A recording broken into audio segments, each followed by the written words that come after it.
तर मुख्यमंत्री देवेंद्र फडणवीसांनी थोडी माणुसकी दाखवत देशमुख कुटुंबियांची भेट घ्यावी अशी मागणी रिपब्लिकन पार्टी ऑफ इंडियाचे अध्यक्ष सचिन खरात यांनी केली आहे।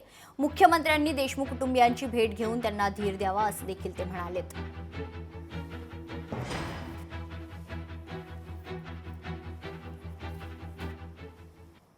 बीड जिल्ह्यातील मासजोगा गावी सरपंच संतोष देशमुख यांची अत्यंत निर्गुणपणे हत्या करण्यात आली। या हत्येचे फोटो सध्या माध्यमातून दिसत आहेत।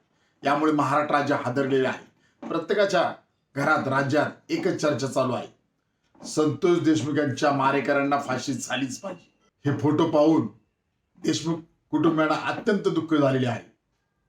माननीय मुख्यमंत्री साहेब, आम्ही आपणास मागणी करत आहे, या देशमुख कुटुंबाला धीर द्या, थोडी माणुसकी दाखवा आणि या देशमुख कुटुंबाच्या घरी जाऊन त्यांना भेट द्या अशी विनंती, अशी मागणी रिपब्लिकन पार्टी आपल्या खरात पक्ष आपणास करत आहे।